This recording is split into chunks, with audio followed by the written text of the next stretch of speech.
Good evening, believers. How are you doing today? This is Love Coach Dasha coming to you today for the Healing Hour Live. It has been a couple of weeks. We had a little bit of break for the holiday. I hope you had a fantastic holiday, a lovely new year. But we are back. It is the very beginning of the year 2026, and we are here to talk about healing and reconciling after infidelity. Now, I know people will tell you that that's an impossible thing to do. If you've been through this pain, if you have been through this trauma, a lot of what people will tell you, it will never work out. There is no need for you to try. He's always going to be garbage. You'll never get the love that you want. Your relationship will never be okay. You'll never trust again. I know they say all those things. I am here to tell you that that doesn't have to be the way that it goes. You can heal, reconcile, and move on after infidelity. And I'm here to teach you everything I know about exactly how to do it. All right. If you don't know who I am Love Coach Dasha. And I know that these things work, the things that I'm going to tell you about to heal and reconcile after infidelity, because I did them. I healed and reconciled with my husband after infidelity. It is 18 years later. We are good. Okay, I can trust him. We have had a very eventful relationship, but we have come past that part of the relationship. We've faced all sorts of other problems and issues since then, but we have passed that part. And the things that we learned as we healed and reconciled from that have applied to other things in our relationship in this lifetime of love that we are planning to spend with one another. So I want to teach you everything that I know. I want to teach you everything I got. So all I want you to do is make sure you put your comments in the comment section. I want to hear what you want to know about, and I will answer all your questions coming up. Okay. All right. So let me make sure. I think my microphone's working right. It was when I first started. Let me see. Can I see myself on? Okay, there I am on Love After Cheating, my Facebook group, the private group for women who want some support, some other women, some camaraderie around healing after infidelity. Come to my Love After Cheating Facebook group. It is a private situation. You can post and ask questions. There are women in there who have been through my programs, who have gotten all of my knowledge, okay? And they're in there. If you ask questions, you will be surprised by the depth of answers that you will get that are not just, oh, girl, you should leave him. I mean, really thoughtful things that you could actually do and apply because they have been through what I have trained them to do and they're healing. So they want to share that information. So come to my Love After Cheating Facebook group if you want that camaraderie. You want to have those other women who are going through the exact same thing you are, who are not telling you that it's crazy for you to stay. It's a beautiful thing to have that as you are trying to heal. All right, now let me see. My Love Coach Dasha page is my page on Facebook. That's me, you know. And then, okay, I can see myself there. Can you see myself there? All right. And I also have a YouTube as well. Love Coach Dasha. I'm Love Coach Dasha everywhere. So if you are interested in getting more information about healing and reconciling, look for me everywhere: Instagram, YouTube, Facebook. Come for Love Coach Dasha. I got the answers you need. Okay. All right. So we're back after the holiday. I hope you all had a great holiday. Wait, Love Coach Dasha, where am I? All right, one sec. Make sure. Okay, there we go. Everything I could see. All right, so we are back. We're going to talk. We're going to talk about how to heal and reconcile. Before anything else, though, let me just tell you one quick thing that I want you to know about. My Big D challenge is coming up starting on January 19th, 2026. What the Big D challenge is for women who are staying and reconciling. you have this huge decision to make. And I want to help you be able to make that decision. I want you to feel secure in the decision to stay and work it out and get to a better place with your mate after infidelity. I know that making that decision is huge and it feels like it's all this pressure and it feels like, oh, well, what if I get it wrong? I am here to guide you in exactly what you need to do to make that decision, and then you can feel really comfortable about what you're doing so you can start to really move forward and make progress in the healing and reconciling after infidelity. So I do not want you to try and make this decision without some support. The Big D challenge is all the support you're going to need to make the decision and feel good about the decision to stay and reconcile. Stay or go is always the huge thing after. And everybody else, I know when I was going through it, I was always asking people for advice, and everybody was like, just go. You shouldn't be with him anymore. But that's not the way that my heart felt. My heart wanted me to stay.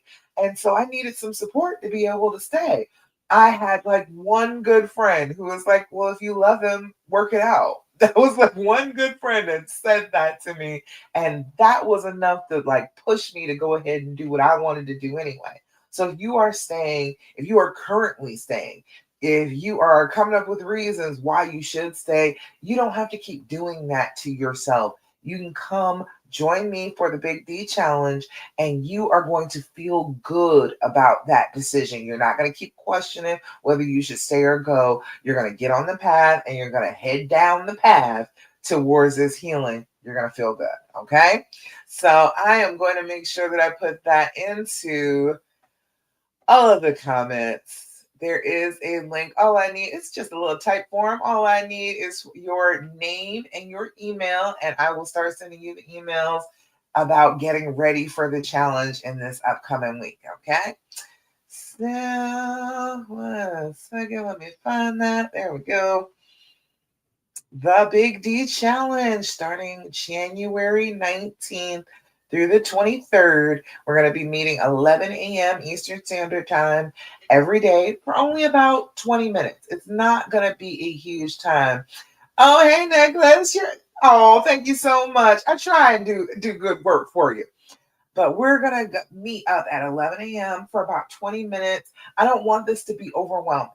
I want you to see how simple it can be to break this down into little itty bitty challenges and then still at the end of the week feel really good about the decision that you're making. So I don't want this to be complex for you. I want this to be bite-sized things that you can take in each day, work on this challenge, and feel like at the end of it, I have a good idea that this is going to work out. I am not making a bad decision here, because you're not. You're making the decision that you want to make for your life, and that's a good thing. That's what we're supposed to do, isn't it? Isn't that what we're supposed to do? We're supposed to make the decisions for our lives that make us happy and make us comfortable. I'm going to get you happy and comfortable with the decision to stay after infidelity. All right. So let me see. Copy that link. All right. It is in the comments in Love Coach Dasha. And then in the comments, Love After Cheating. And I don't have YouTube pulled up, but it will be in the YouTube comments shortly. All right. So let's get to business. This is teaching you about the things that you need to do to be able to heal after this trauma. This is a trauma. No doubt about it. This is a trauma that you have been going through. You have been experiencing betrayal from somebody that you love, somebody that you had your heart wide open to, who ended up hurting you really badly, made a terrible, terrible decision. So we need to be able to heal from this as if it's the trauma that it is. We cannot heal from it any other way. We must heal and deciding that it is a trauma and then going through the steps of healing a trauma. All right. So one of the very first ones, and it's over there on YouTube too, the link to the Big D Challenge. But one of the first things that you are going to have to do as you are healing this trauma is to do your deep breathing. Are you doing your deep breathing on a daily basis, on a regular basis throughout the day, I need you to jump on that. If you're not doing it, I need you to get on that. Set an alarm in your phone to go off 5 different times during the day. And then each time the alarm goes off, do your deep breathing 5 times in a row. It is going to change the way your brain is working. When you stop, when you calm your body, when you say, no, no, no, I am safe. I am not being chased. I do not need to fight. I am just slowly inhaling and exhaling. I am in control of my body. I'm in control of my breath. Nothing is after me. If you are consistently doing that, you will convince your brain that you are safe, that everything is all right. After a trauma, the whole issue is you feel unsafe. So if we're consistently teaching our brain through the use of our bodies that actually no, I am not in any danger because I am able to slowly and easily deep breathe anytime I get ready to. So I'm not in danger. That teaches your brain, oh, well, yeah, I guess we must not be in danger. And then it's easier for you to heal from the trauma. All right. So we do our deep breathing. What I want you to do is 5 times a day. But right now, we're going to do it 3 times just for the sake of time on the line. So, what we do is 4-7-8 breathing. What I want you to do is blow out like you're trying to empty out your lungs completely. Then you're going to inhale through your nose for a count of 4, hold that breath for a count of 7. And then we're going to blow out like we're blowing out an entire cake full of birthday candles for a count of 8. Okay. We're going to do this back to back. I'm going to walk you through it. If you can't do it right off the bat, I promise you, try it a couple of times in a row. You'll get it. Okay. And then I want you to monitor how you feel before you do your deep breathing and then after you do the deep breathing. How does your body feel? What changes? Because it should make physical changes in your body when you do your deep breathing. It will be a relief more than likely if you pay attention to it. Okay. All right, so we're going to do our deep breathing. Come join me for the deep breathing. All right. First things first, we're going to blow out.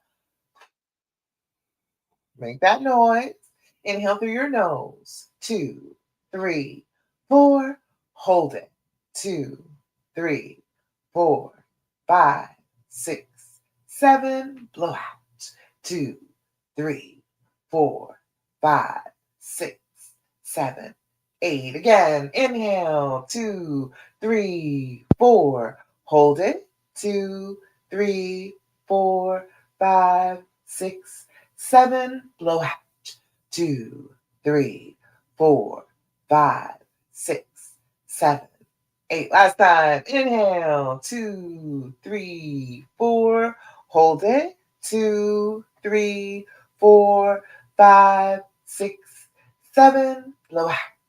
2, 3, 4, 5, 6, 7, and 8. Beautiful. How does it feel when you're doing your deep breathing? Talk to me. Put it in the comments. Let me know if there's a difference in your body. There should be. When you are doing this deep breathing, you are teaching your brain that you are actually safe. So your heart rate should come down. Your blood pressure should come down. It should feel different inside your body as you are doing the deep breathing. The feeling of being traumatized is that fight or flight. Your heart is racing. It's thudding on the inside of your chest. Your mouth and your throat are dry. You feel your upset stomach. All of those feelings are the feelings of being traumatized. So if we can take our bodies back, get back in control of our breathing, just that basic thing that starts to convince our bodies that we are not actually in a traumatic state right now. We are actually safe. And then that should make us start to feel a little bit better. Okay. All right. Next thing that I'm always going to talk to you about every time we get together, every time, girl, we need to be doing our journaling. Have you been doing your journaling? I'm checking up on you. It's been a couple of weeks. Did you do your journaling over the holidays as things were stressful, as you were running around, as you were having to deal with family for the first time in a while? Did you do your journaling? Did that help? If you're doing your journaling on a regular basis, this one right here is mine, goes with me everywhere.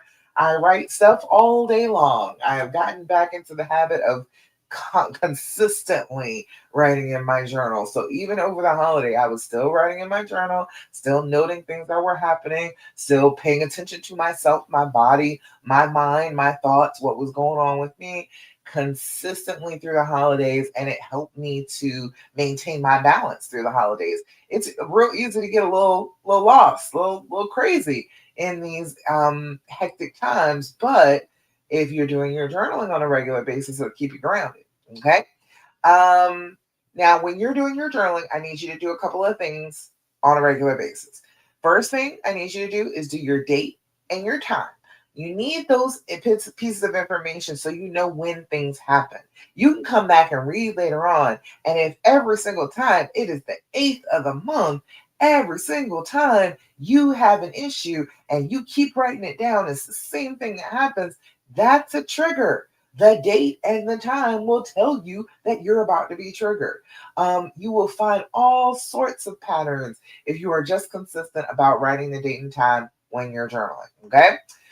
Now date time, and then the last thing that you need is your level of anxiety while you're writing. Now, first thing, when you first open the book, when you write your date and time, I want you to write your level of anxiety at that moment, 0 to 10.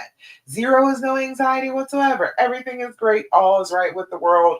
Write that down. You need to know that. Your body on trauma will send these thoughts that everything is wrong and it's always wrong all the time. So if you are having a moment where you're like, I am feeling completely free of stress, I am okay, everything is all right in my life right now, I am not freaking out, you need to write that down so then you have proof when your brain is going haywire and saying nothing is ever okay. You can go back in your journal and prove that it's lying to you. Your brain will lie when you're traumatized. It'll lie. It'll just keep on acting like everything is horrible, even when things are not horrible. Okay. Um, 10. 10 is an absolute loss of control. I cannot get control over myself. 10 is I want to rip my hair out, tear my clothes off, run screaming down the street naked. I do not have control over myself. You are throwing things if you are at a 10. You are screaming and losing your voice if you are at a 10. You are alerting the neighbors if you are a 10, okay? You are probably not sitting down, breaking open your journal and using pen and paper to express yourself, okay? So if you're sitting down and you're freaking out and you're like, I don't know, is this quite a 10? If you got the pen in hand, you got the book open, you're in control of yourself, it's not a 10, okay? If you are throwing the journal and throwing the pen, you're probably at a 10, okay? It will help keep it very clear in your head exactly how bad it is if you remember that you will lose control over yourself if you're a 10, okay? Writing all those things is going to help you keep track, figure out exactly where you get triggered, about what it is that you need when you're triggered. All of that information will be in your journal if you just write in the journal, okay? So write in your journals consistently. Another practice that is going to help that you should be adding into your journal is a practice of gratitude. I need you to start every day, as soon as you get conscious, to start immediately thinking of things that you can be grateful for. It changes your brain. I swear it does. When you are traumatized, again, your brain wants to think that everything is bad. It will consistently try and look for evidence that everything is awful at all times. If you wake up first thing in the morning, before your brain even has a chance to go into fight or flight mode and start thinking those negative thoughts, if you wake up and choose to look for something to be grateful for, you're programming your brain for the day. You are telling your brain, no, no. Everything is not terrible. My life is lovely. Look at X, Y, and Z that I have to be grateful for right this second, no, you cannot tell me everything is awful in my life. If you do that consistently, you are showing your brain that what it is perceiving, that this painful thing that happened to you means that everything will be painful. That perception is incorrect. And so then it is much easier to fight that when you have evidence, you have it written down that you are grateful about this thing and this thing and this thing. I like to do I do gratitude first thing in the morning, like first thing when I first wake up before I even look at the phone or anything. I just grab my journal and write one thing. I am so grateful that I had such a great night's sleep last night and I only woke up one time. I am so grateful that I have this beautiful king size bed that is so soft and so comfortable. Just first thing every single day. But then, in addition to that bit of gratefulness, anytime something good happens, I write that down in the more column. Okay. I got things that I'm grateful for. Yes. Okay. I'm trying to seek those things within myself, but I also have, I want more of this list. So more of, Friday night Chinese food with my family, more, we got to spend, the couple of days before Christmas, my kids who are about grown now, came with us and we went to see the drive-through light show and we had a ball just like when they were kids. I am so grateful for that. I want more of that. I want more opportunities to hang out with them and have fun with them, just like we always have their entire lives.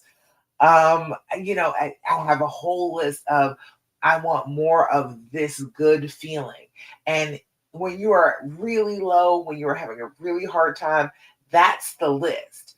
That's the list that really gets me. When I bring myself back to the feeling of how happy and grateful and how much fun we were having all together, like that feeling, my heart was so full. That's all I could say. My heart is full. My heart is full. When I came home that night, that's all I could say to my husband. I was like, my heart is full, so full. At more of that feeling. If you can pinpoint the good feelings in your life and then write them down and be able to remember, oh yeah, that feeling.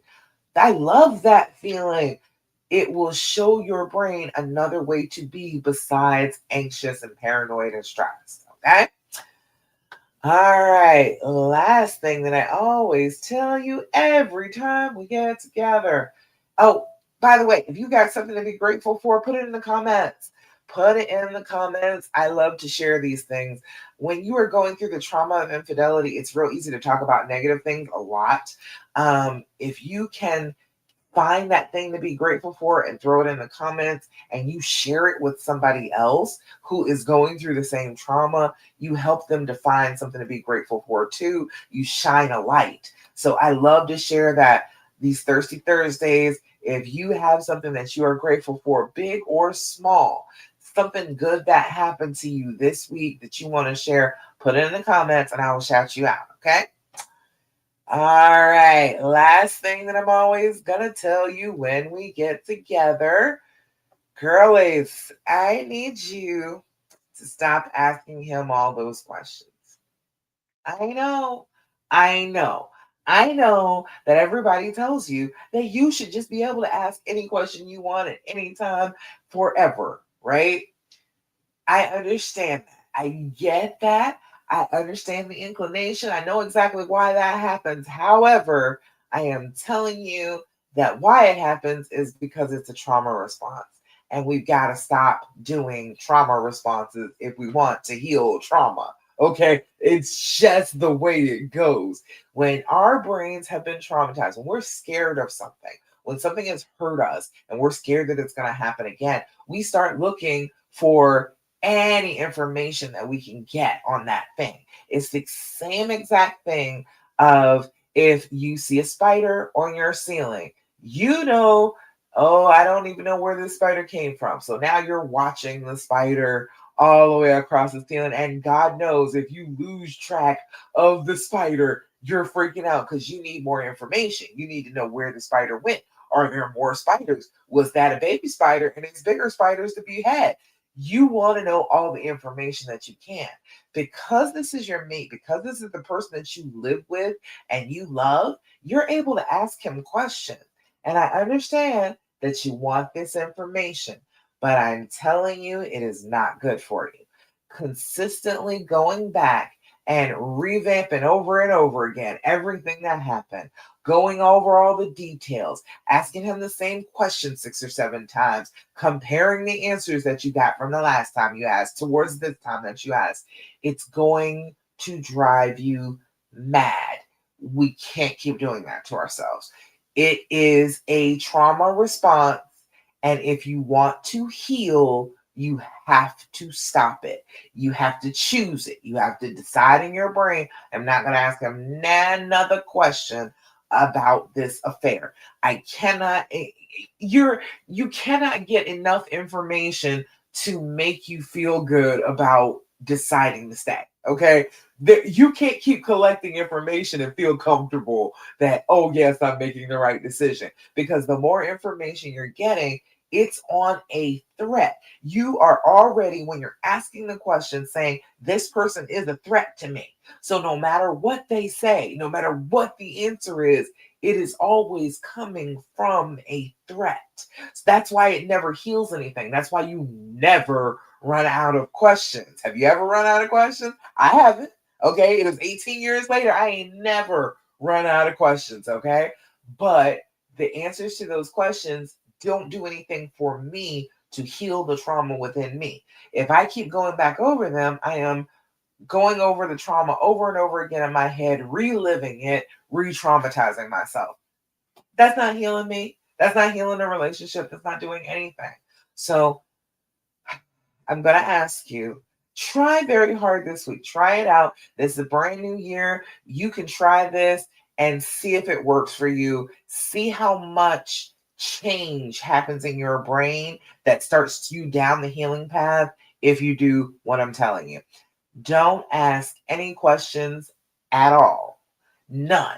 Not a question out of your brain. Your brain will try and think of innocuous questions for you to ask to circumvent your resistance to ask the questions. And then it'll be like, oh yes, how was your day? And then it'll go deeper. Well, what did you do today? And then it goes deeper. Well, what were you doing at 12 o'clock to 1 p.m.? It gets deeper and deeper and deeper if you allow yourself to start asking the questions. So don't allow yourself any questions. If you want to ask about the day, I hope you had a great day today, baby. You can just say that. That is a statement. That is not a question. That is not asking how the day was. That is hoping, that is wishing him a good day. And then he has the opportunity to come back and talk about it if it was a good day. Or if it wasn't, he can say that too. But it's not a question and it's not triggering your brain to ask another question behind it and another question once you get that answer, and then another question behind that. It's not triggering doing the same thing that triggers that trauma response inside you. Okay, so try it real hard this week. Come back next week. Let me know how it went for you. Okay. All right. See. Let's see. So okay. Everybody, just so you know, that link that I got in there, the type 4 link that I got on in the comments right now is for the Big D challenge starting January 19th, 2026, 11 a.m. Eastern Standard Time. If you are interested in getting in on the challenge, put Big D in the comments. I will send you the link too. If you put Big D in the comments, I will go ahead and send you the link to join me for the Big D challenge, the big decision to stay and heal and reconcile after infidelity. If you need some backup for that, this is the challenge for you. If you are having a hard time with that decision, if that decision, you've already actually made the decision, but you feel a whole bunch of guilt and shame about it, and you are stressed about doing it, and you wonder if it'll even work, I am here with all the answers in the Big D challenge. So just put Big D in the comments. You will get a link to sign up. Okay. All right, y'all. Let's see. Now, real quick, I will give you another couple of questions to ask. I usually do this for you. This is the and instead of asking the questions about the affair, when your brain is itching and that trauma response is kicked in and your brain just wants to ask a question, try one of these instead. These are designed to be a connecting force instead of a separating force. It's designed to connect you with the person, get you to get to know each other a little bit better, get more comfortable with each other instead of putting up a wall. Okay. First one says, what are you afraid to ask me? Wouldn't you like to know that? Wouldn't you like to know what he's afraid to ask? That's an excellent question. Way better than the questions that you want to ask about the affair, about positions they were in, about what they said to each other. None of that will help you heal. But asking him what he's afraid to ask you is probably a better question to heal your relationship. Another one says, for what reason do you think we are connected? It's an excellent question. That goes to the heart of it. That goes to why are we even together? Why is this relationship working? What is it about us that stands out, that makes this connection be so sparkly? For what reason do you think we are connected? And one last one. Who do you think has the greatest influence on our relationship? Oh, could be lots of people. Could be you, could be him, could be your mother, could be his mother, could be your children, could be lots of people. It's an excellent question. That's a thought provoking one that you can sit down and talk about your entire relationship with just off this question. Who do you think has the greatest influence on our relationship? Excellent questions. Excellent questions from the good people at the Skin Deep. The and if you put that into Amazon, the and THEAND, it will pop right up. These decks are about $30, but it's 199 questions, and you only need like 2 or 3 of them to scratch that itch to ask a question, but to keep it being a question that is not harmful towards your healing. Okay. All right. See. Now, let me just remind you, I am the author of The Dreams Formula to Heal and Reconcile After Infidelity. It is the 6 steps that I took myself and that I show all of my clients how to take, all of my private clients, one-to-one, group clients, exactly how to go about healing and reconciling after infidelity through simple 6 steps. So if you would like a copy of The Dreams Formula, the path, the healing path out of the woods after infidelity, put path in the comments and it will be sent to you. Okay. All right. So today, let me see, make sure I don't have any comments. Hold on. Let me look. Okay. No comments there. None on love after cheating. Okay. Fabulous. All right. Just making sure I didn't miss anybody.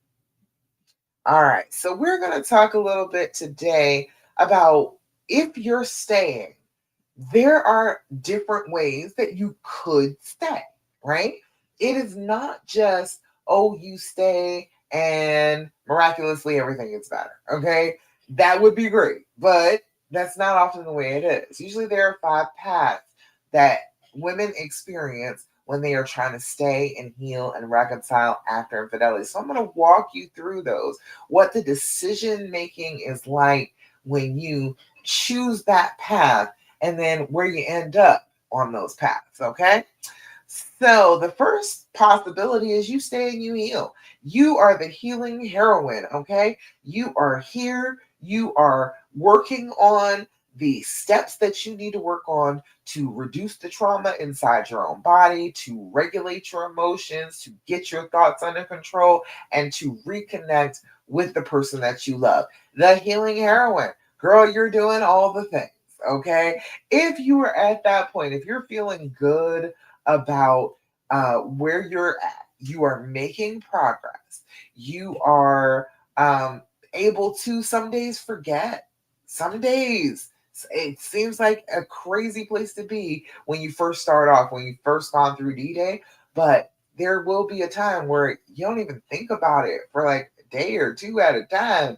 all of a sudden, it'll pop back into your head. And yes, it's a little painful when it does that, but you had relief for a while. That's the healing heroine. When you are actively doing the things to fight the trauma and staying and working on it for yourself, not for anybody else, just for yourself, that is where you end up. You being the hero of this story.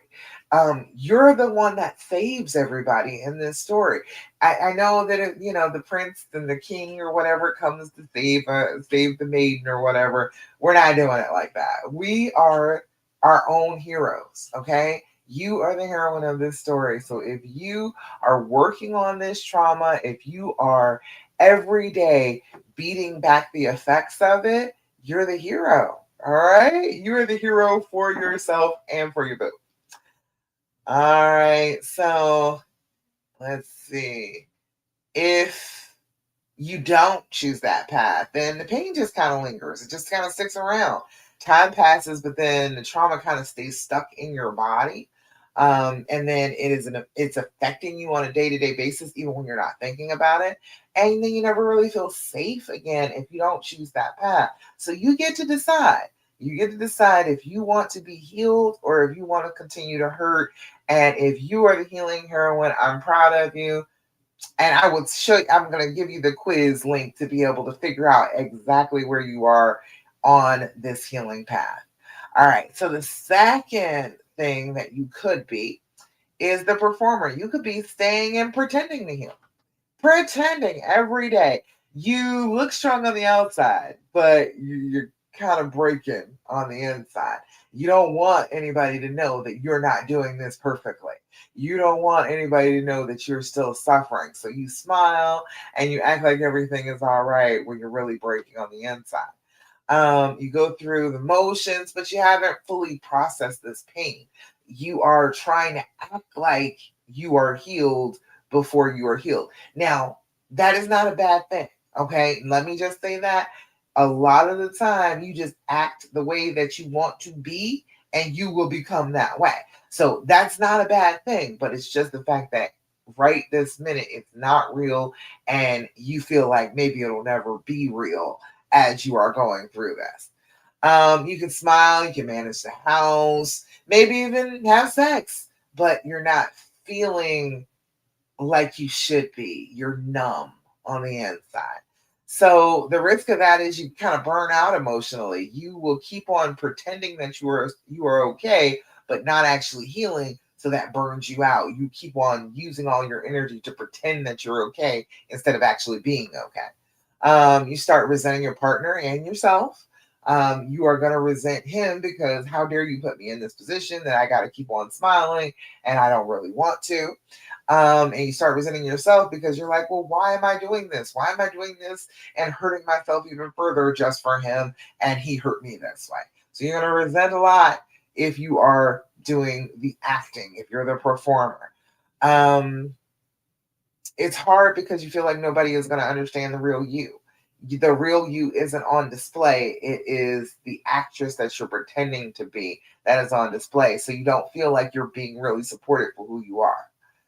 The third way that you could stay is you stay and you do not heal. The resigned survivor. It is the apocalypse. It is the end of the world, and you're just out here. You somehow made it through the apocalypse. Somehow or another, all of the devastation around you, you are still standing, but you're not okay. Okay. You've given up on trying to feel better. You are just like, I'm just gonna hurt. I'm just gonna feel like this forever and ever and ever. You stay for the kids, you stay for the finances, you stay because leaving feels like it'll be harder than actually staying and trying to work it out. You live in this silence and bitterness, pettiness, and numbness all the time because you have just resigned yourself to being in pain forever because of this trauma. I do not want you to be a resigned survivor. More than anything, I do not want you to be stuck there because it's long term. emotional disconnection you're going to be experiencing. If you have already decided that life is going to be miserable from here on out, why would you connect with anybody? Why would you emotionally open up to anybody or anything if you think that you're going to be hurt at all times forever? All right. We cannot live there because we're always going to be passively punishing our partner. Every time you get the chance, you're going to dig in, you're going to cause him hurt because you're living in the apocalypse. So he should be suffering too, shouldn't he? You're going to start to have some chronic health issues too. Your cortisol level is through the roof, which is a stress hormone, which affects your body. It makes you feel bad when your hormones are out of whack like that. Your blood pressure is going to be sky high. Your pulse is going to be racing. Your body is going to ache because you're going to be in fight or flight, and all your muscles are going to be always ready to fight or run. And everything is going to ache and hurt because you're always ready to do all of that because your body's wound so tight. You're going to cause yourself to have some serious medical problems staying in that resigned survivor state. Um, and then the love that you have is going to just start dying quietly. Even if the marriage itself, the relationship itself is still intact, your love is going to die. And I don't want you to live with dead love. If it's still there now, if you still have some to spare, I do not want it to die within you and have you feeling like every second of that death. I don't want you to feel like that. Okay. Um, the fourth way that you could stay is to be the fixer. You want to stay and try and fix him. You heal him. If you can fix him, then the whole relationship would be fine. If you can heal him, then of course, then I should be healed because then he'll be fixed and then I don't have to worry anymore, right? Yeah, no, that's not how it works. You're going to be focused on his healing instead of your own healing, and that's two completely different types of healing. And you're not responsible for his healing. You're only responsible for yours. So if you are looking at his all the time, just worried about healing him, healing from his point of view, you are completely neglecting yourself. You're not getting the opportunity to heal. You're not spending that time and that effort on actually getting yourself out of the hole. You're trying to boost him out of the hole, and that's not going to help you. Okay. You're constantly checking his phone, you're gauging his moods, you're trying to manage his behavior. You are always trying to fix it, to save, to make sure that everything is running smoothly and taking that over for him because it feels safe, right? If you can fix him, if you can tinker with him, then it feels like, oh, then I will be safe because I'll know that I have tinkered with him, I have gotten him together, so I should be safe if he's doing better instead of actually like healing yourself. Okay. If you do that, you're going to lose yourself. You're going to lose yourself. That is what you're going to do. Managing somebody else's emotions day in and day out makes you lose who you are. That's not going to help you. It's not going to heal you. It's just going to make you feel worse about yourself. His progress becomes your only measure of safety. You can't feel safe on your own. You can't develop safety within yourself. You have to wait for him to progress and then, okay, I can feel as safe as his progression is. After that, then I'm not going to feel safe. But whatever progression he's made, then I can feel safe in that little bit of progression. That's a very limited space to feel safe in. And then you end up exhausted and resentful, even if he improves, because you feel like you have, in your own pain and your own suffering, totally taken over responsibility for all of the healing all by yourself.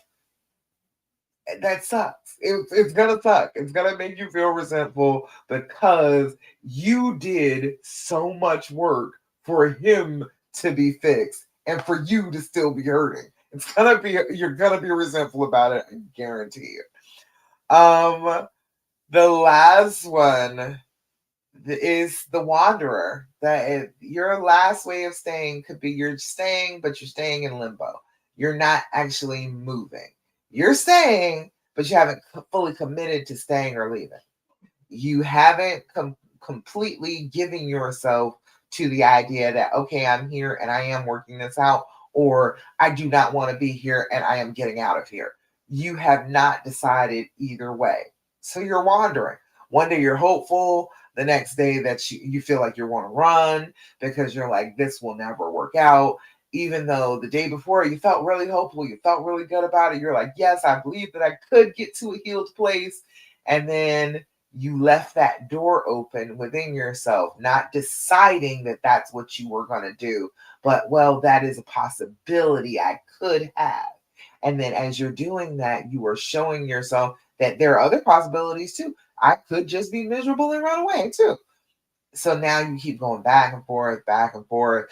Um, those highs and lows are rough on you, especially as you're trying to heal from this pain that you're in, having that hope and be way up, and then having it drop you down to feeling terrible because you don't have that hope anymore. It's awful. It makes you feel like you're kind of crazy, going up and down and feeling good and then feeling awful. It makes it seem like it's a lot harder than it really actually is because you just haven't made up your mind. So you're being tossed from one side to the other. Um, you're constantly scanning for signs. You want a sign that you're doing the right thing. You want something to confirm or deny that you are in the right place. You do that, okay? Nobody else is going to be able to do that for you. Nobody else is going to be able to help you figure out if you're making the right decision. You have to make that decision within yourself, within your own heart, within your own mind. You've got to make that decision and then stick with it and decide that that's what you actually want to do and then start moving forward with it. The signs are not going to tell you. You're going to know what you want to do. You might make it might make you feel bad, but you're gonna know what you want to do. Don't look for any signs trying to confirm that. Just do what you want to do. Don't look for the sign confirming, oh yes, I should stay, because then there'll be tons of signs that they don't stay too. All right. Because that's the way our brains work. It will look for the exact opposite of what we're saying that we want. So I want you to just make up your mind and then not go back and forth. Decide one way or the other. Stop wandering. Stop being on the fence.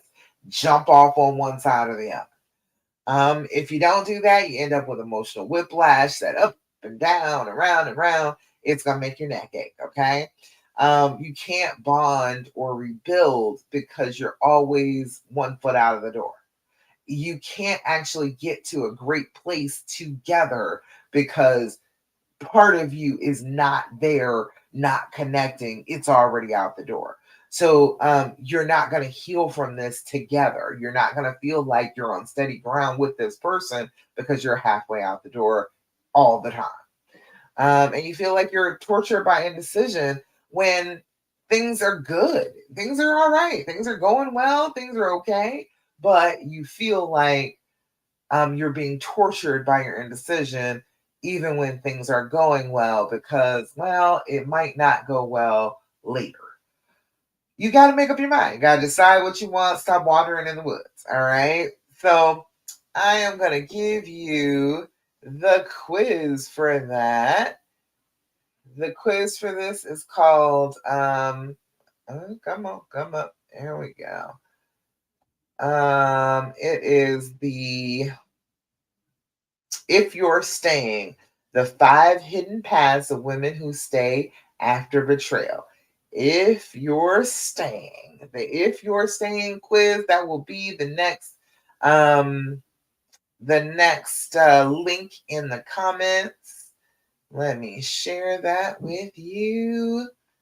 If you are interested, you want to find out exactly where you are, like how are you staying? If you're there, you're still there right now, probably, because if you're listening to me, you're still there.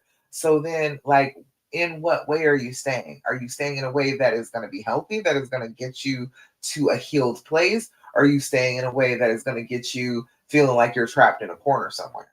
Okay. All right. So let me put that. The If You're Staying quiz. That is in the comments on Love After Cheating. And love coach Dasha.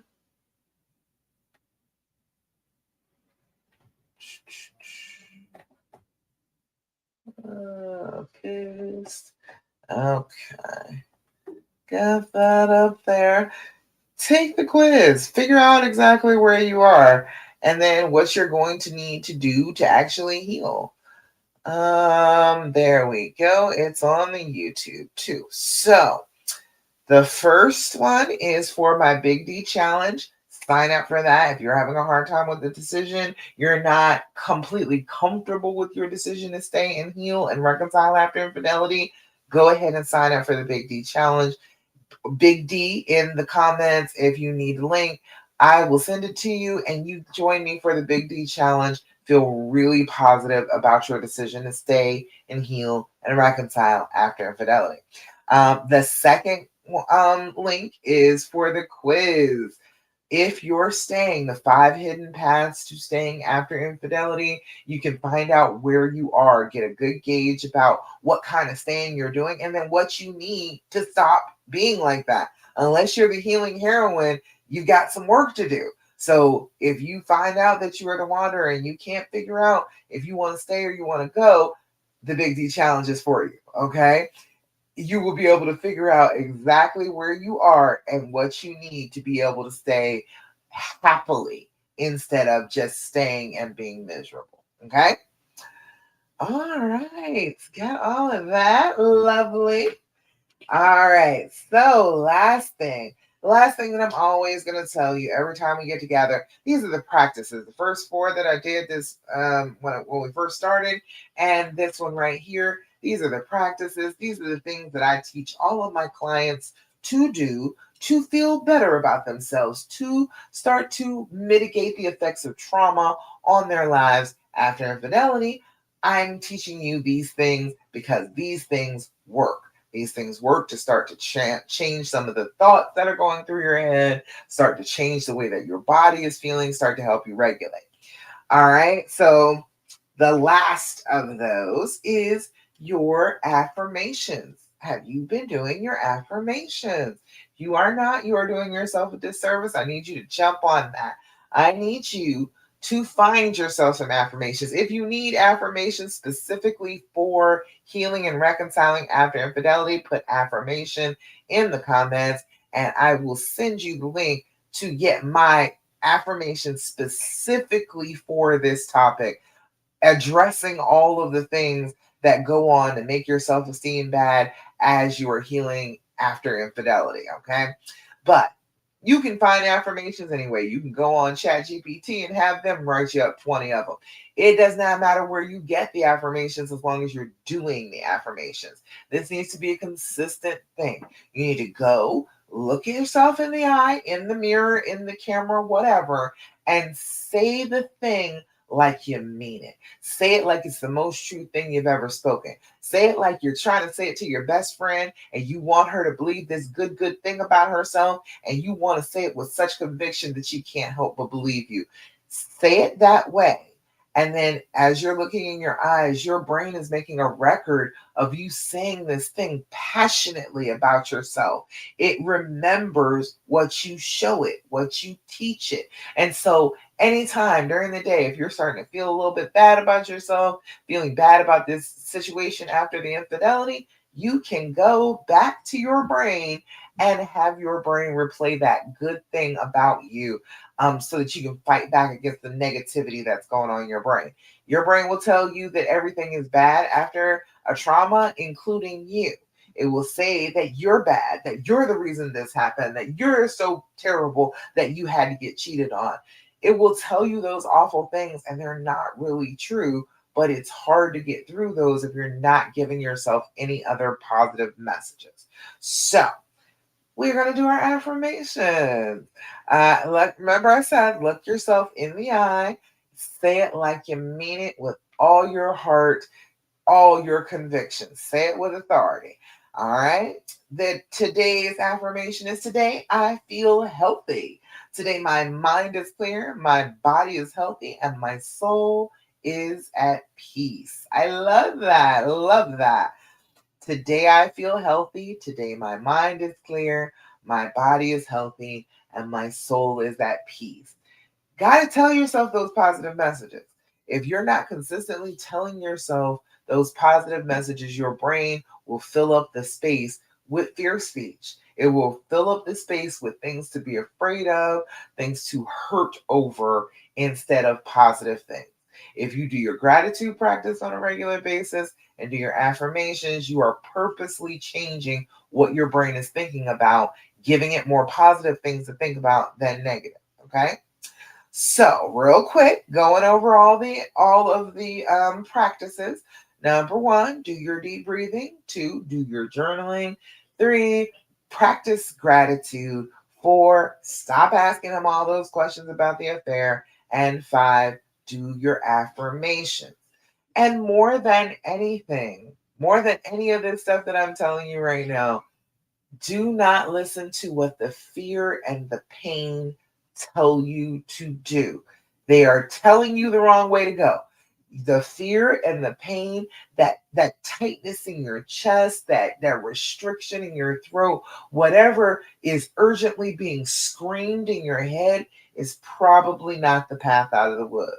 We want to go on the healing path. We cannot listen to our brains as they are hurting and go on hurting if we want to heal. We've got to start to ignore what our brain is saying that is so negative and change it around to the more positive and head on that path as we are going. If you choose not to do what the fear and the pain tell you to do, you will be on the healing path. Okay? All right. That's it. That's all I got for you. So good to be back with you. I'm excited about the Big D challenge. If you're having a difficult time deciding to heal and reconcile after infidelity, or if you're staying and you're questioning that decision, you've already made the decision, but the decision doesn't feel real solid to you, come join me for the Big D challenge. It is in the comments, or send Big D in the comments and I will send you the link. Join me for the challenge. It is 5 days, 20 minutes each day. So it's a very short thing. Challenges that you can do each and every day that will get you feeling firm about the decision to stay and to reconcile. Okay. All right, y'all. That's about it. Thank you so much for joining me for the Healing Hour Live, back for the first time in 2026. I love you and I'm so, so proud of you. You are a deeply loving, forgiving, understanding, compassionate person, and you are going for unconditional love. And that is not something that people go for every day. That is not something that people feel brave enough to go for every day. The fact that you are brave enough, the fact that you are willing to put your heart on the line for love, for compassion, for forgiveness, for understanding, that those are virtues. You should be proud of yourself as much as I'm proud of you. Okay? All right, y'all. Mwah. I will see you again next week, 9 p.m. Eastern Standard Time, for the Healing Hour Live. If you've got questions, make sure you DM me, and I will see you again next week. Bye.